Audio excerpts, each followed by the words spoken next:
আসসালামু আলাইকুম। গ্রাম বাংলা রান্নাঘর, আমি আসমা বেগম। আজকে আমি রান্না করব কলার থোড়, পেঁপে আর আলু দিয়ে ছোট চিংড়ি মাছ দিয়ে আমি রান্না করব। কিভাবে রান্না করব আপনারা প্রথম থেকে শেষ পর্যন্ত দেখতে থাকেন। প্রথমে আমি এগুলা সব কেটে নেব।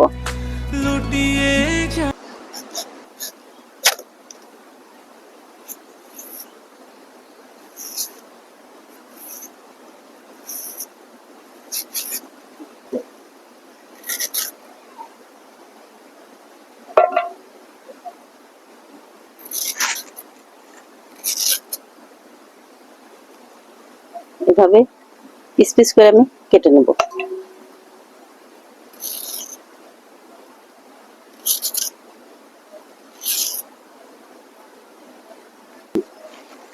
যেভাবে থোড়গুলা কেটে নিয়েছি, এবার আমি আলুগুলা কেটে নেব। আমার মা এখনো আসেনি, মা চলে আসবে।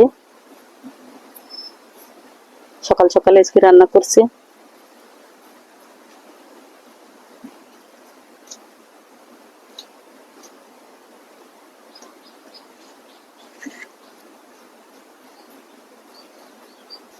এবার আমি পেঁপেগুলা কেটে নিচ্ছি এইভাবে মোটা মোটা পিস করব। থোড় দিলে তো সবকিছু নরম হয়ে যায় রান্না করলে।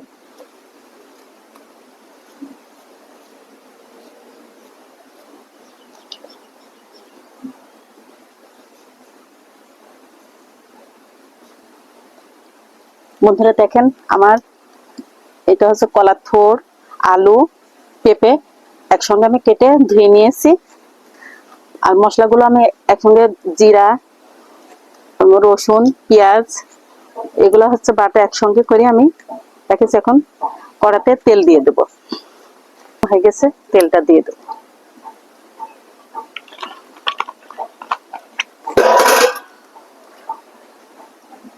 তেলে আমি পেঁয়াজ কুচি দিয়ে দিলাম।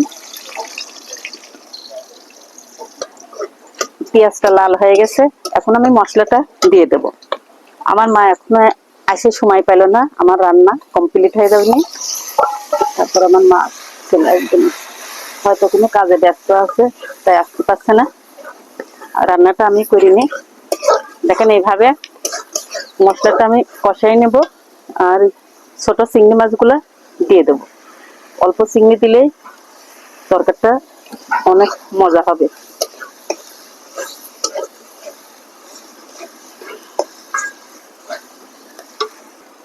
কয়েকটা কাঁচামরিচ দিয়ে দিলাম।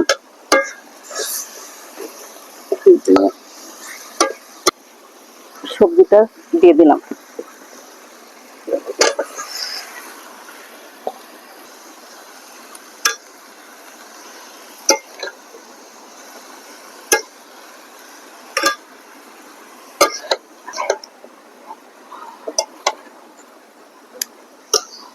খাবারটা অনেক মজার, সবকিছু একসঙ্গে দিয়ে রান্না করলে মজা লাগে। আপনারা রান্না করে খেয়ে দেখবেন।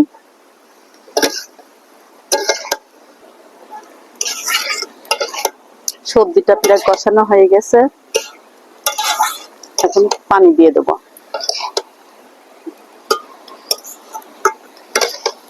এই দেখেন কষানো শেষ,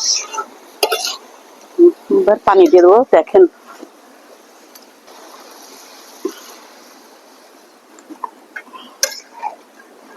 বেশি পানি দেওয়া লাগবে না, এটুকু পানি দিলেই হয়ে যাবে। এটা হচ্ছে মাখানো মাখানো রান্না করবো, বেশি পানি দেবো না।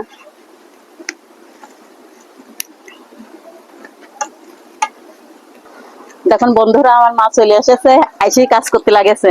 মা তোমার এত দেরি হলো কেন? গোসল করতেছিল মা, ওই জন্য দেরি হয়েছে। আমি একাই সব গুছে টুছে নিয়েছি। মা পেঁয়াজ কাটাকাটি করছে, তেলে দেব।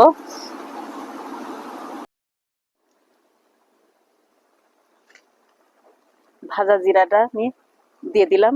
এটা ভাজা মশলা, জিরা গুঁড়াটা আমি প্রত্যেকটা তরকারিতে দিই। এটা খেতে খুব মজা লাগে।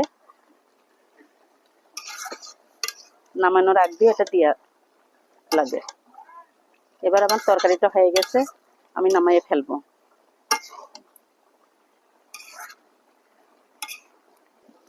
তরকারিটা হয়ে গেছে, আমি নামাইয়ে ফেললাম।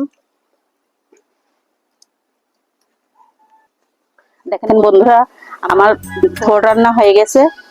এভাবে আপনারা রান্না করে খাবেন, দেখবেন খেতে দারুণ মজা। আজকে আমি এই রান্নাটা দেখালাম। আমার মা তুমি খাওয়া দাওয়া করবেন আজকে? আমার মা বলে পরে খাওয়া দাওয়া করবে, এখন খাবে না। এখন সকাল টাইম, দুপুরে এখনো খাওয়ার সময় হয়নি বলে পরে খাবে।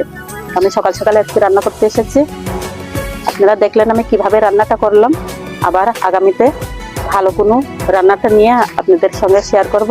আজকে এ পর্যন্ত, আপনারা আমার পাশে থাকবেন। আল্লাহ হাফেজ।